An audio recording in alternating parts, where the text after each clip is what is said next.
Dozvolite meni, ja ću sad preći u engleski zato što ova tema nije baš tema u kojom se osjećam sigurno da govorim na crnogorskim i mislim da će biti više profesionalno da pređem na engleski. Ja sam razdijelila ovu svoju prezentaciju na 3 dio. Jedan je da malo se reflektiram rad koje profesorice i tim svih ljudi koji su odradili u ovoj knjizi. Drugo je da kažem malo o tom projektu i kako Višegradski fond, zato što Češka republika ne samo predsjedava sada Vijeću Europske unije, ali isto tako i Višegradskom fondu. A treće je neke mala rekomendacija u prijateljskom smislu za naše prijatelje u Crnoj Gori i u svima drugima državama Zapadnog Balkana, zato što kao znate Češka republika vrlo jako radi na tome da taj proces proširenja i integracija i u političkom, i u ekonomskom, i u bezbednosnom smislu ide prema principima pravne države i prema principima Evropske unije, prema standardima Evropske unije i ne voli i ne želi vidjeti neko otklonjenje, neku diverzifikaciju u drugom smislu. Onda, I would like really to thank you, Professor, and all the people for this detailed study that reflects the cooperation in the region of the Western Balkans, and most importantly, it reflects the comparison between how the Western Balkan countries do it together with how we in the V4 countries do it. This is a very important moment, and I'm gonna say something more about it at the third part of my presentation. For us, the economic basically the economic ties and all sense of economic cooperation is the part and alpha omega of building trust in all levels, not only on the political level, and that's why it's very important to stress that V4 is informal cooperation, because in certain global political, strategically political avenues we might not agree, and that's quite okay, but that doesn't mean that the peoples to peoples contacts, be it students, be it academicians, etc., or be it economists, they need to suffer because of that. So that's why for us V4 is still on, and we are still kind of supporting it, but we need to stress that this is informal cooperation. Czech Republic supports economic cooperation among V4 and among all the 6 countries of the Western Balkans without exceptions, despite of knowing and noticing the political turmoils that are affecting in negative way the political and economic and CEFTA-related cooperation, and we want to hope, and we are doing our best together with our friends and partners to contribute as much as possible, first political dialogue and the level in political level, and building trust level and building confidence level to improve in order to open the gate and open the door for the so much crucial economic cooperation among the partners. We can see that this book, and that's why it's also very important, is bringing already now the practical contribution for the people to people, which is also one among it belongs among our priorities of the Czech Republic's presidency in the Council of the European Union. And I really value a lot the effort under your leadership that enabled in a very proper time and in a good timing to create the so-called modern awareness also of the green lanes after the stalemate that the whole world experienced on our own skin through COVID-19 pandemic. And through this you are trying to reduce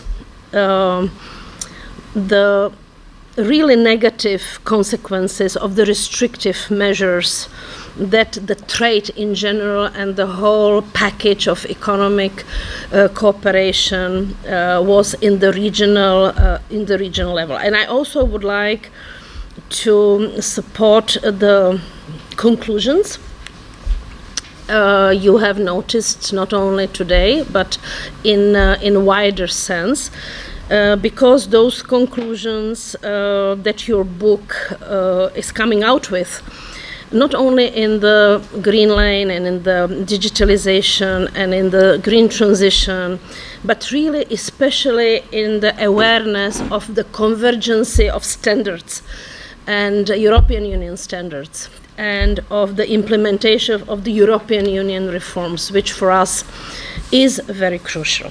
Okay, allow me now to go to the second part of my presentation. I would like just shortly to say that the main outputs of this project are really crucial.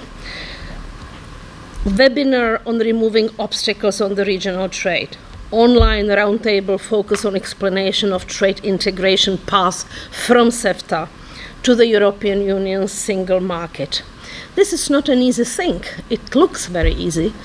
It sounds very easy. But in order to do it properly, you really need to repeat yourself on a daily basis that the rule of law and the European Union standards, the framework of the European Union acquis, must be there, because it will be very easy to get out from that path on the transition from CEFTA to the European Union single market. So lessons learned from V4, from our country, to our friends, dear friends, who we all support in the Western Balkans region, all 6 of them. It's a storytelling about the project activities, and this book of regional economic cooperation and the final conference scheduled for 15 September 12 of this year is really, really very crucial to be noticed. 3 or 4 main, in a humble way, conclusions I have made out of it. We said it so many times, we all are in unpredictable times. We don't know what the aggressor in Putin's way and in Russia's way is gonna come up with in the future days and weeks and months and years. And these global challenges, together with others, such as Brexit, pose very major tests for European unity, and also through that for the economic cooperation that this book is writing about. And that's why, in this context, the Visegrad countries, despite, as I said, of certain differences that reflect the global and strategic political reality in the ground, already proved and already shown and already demonstrated to all of us what does it mean solidarity and what does it mean support in the most difficult times, and have proven that the cooperation among the V4 rests on strong foundations. And this is what my friend Boris said at the very beginning, that originally it was just 3 of us, Czechoslovakia, Hungary and Poland, and it was after the fall down of the Berlin Wall and after the Velvet Revolution in our country and after the fall down of the restrictive autocratic Soviet type of regime, and of non-existence of the good governance and of non-existence of the rule of law, etc., etc. So these, foundations are very strong, and that's why we still can do our best and help as much as possible to people, from people to people contacts, not only in economy, but in other areas as well. And based on these foundations, the V4 countries also significantly contributed and contribute to the economic recovery of the whole European Union through reinforcing stability, security and competitiveness, but also respect for standards and of doing our best not to divert ourselves, but also our Western Balkan countries and partners from that European Union path.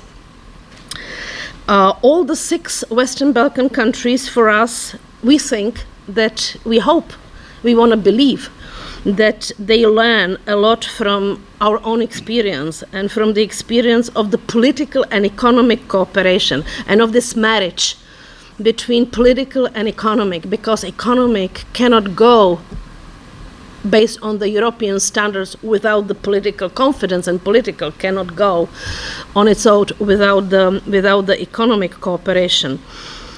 CEFTA, as the professor said, just very briefly, for us in 2006 when it was created, has significantly improved overall environment for the trade. And when I say environment for the trade, I don't mean just the business environment, but I mean the whole holistic awareness how the principles of trade and of moving people and of moving goods and of security rules for the goods and for the medical security and for the global security and for the peoples-to-people security. So this whole environment, how it should be work. And that's why we still today, through our presidency, are trying to repeat that for us the existing European Union mechanisms and structures like RCC or Berlin process are still very much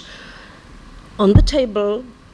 We need to find, it's our job to find the way on political level, how to move them forward in order to make them actively being functional again, and not to forget about that and not to do the job that belongs to us and to leave other alternatives to take over and divert us all from the European Union standards and from the path. The Berlin process for us concentrates in this context on areas such as infrastructure development, connectivity, business, regional youth exchanges, reconciliation, and science.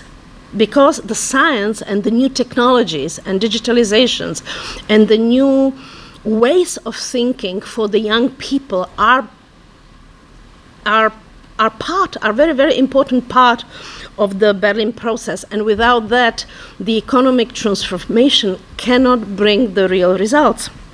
That's why, with the establishment of the Regional Youth Cooperation Office, RICO, the agreement to develop a common regional market, the signing of the regional roaming agreement, and the creation of the green lanes to speed up border procedures with key goods in the time of, not only in the time of COVID-19 pandemic, but even after that, the Berlin process for us is still bringing significant results that are tangible for the people in the region and that are intended to prepare the region for accession of the EU. We don't want any of the countries to become a victim of the inability of us and the European Union leaders to help certain countries and certain friends to find the result and the exit on the political dialogue. Regional economic integration among Western Balkan 6 could have a number also of beneficial effects, which are apart from the economic recovery and apart from FDI and apart from stimulation of growth and competition, etc. It can also bring the accelerated awareness of understanding how to deal with other developed countries, which might be even out of the region. And the Western Balkan 6 already are free trade area, already today. But they could become a more integrated regional market by removing many non-tariff barriers on the free flow of goods, services, capital, and labor. However, creating a more integrated common regional market is not alternative to the Western Balkans integration with the European Union, and we are not supporting it. Although the Visegrad Group served for many, many years as an inspiration, and I'm proud of it, to be part of it, it did serve as an inspiration for other countries, not only the Western Balkans region. I would just like to make your attention to one point which I consider to be important. And one of the main differences between the two is that in the V4 case, political cooperation was created first. Okay? This is a very important moment. Political cooperation was created first. We knew what we want politically. And the country's leaders of ours only then agreed on the economic cooperation afterwards. In the Western Balkan 6, the opposite is happening, and with a high level of achieved regional economic integration, we hope, with the little political will to deeper political cooperation and to deeper understanding for reconciliation and to deeper understanding for the fact that we all are one if we want to go forward, that's why this is how we and they are going to build the mutual trust. And what connects the countries of V4 is the strategic path of integration towards the EU, and it was the case from the very start, from the very beginning. We all knew at the very beginning that the strategic path of integration towards the EU is just one, and it's the regatta principle, not the convoy principle, and not the A and B and C principle. So let me now conclude in my small recommendations and conclusions that comparing the experience of the Visegrad Group with the Western Balkan 6 in terms of developing the regional cooperation offers deeper insight into the protracted European Union accession negotiations of the latter.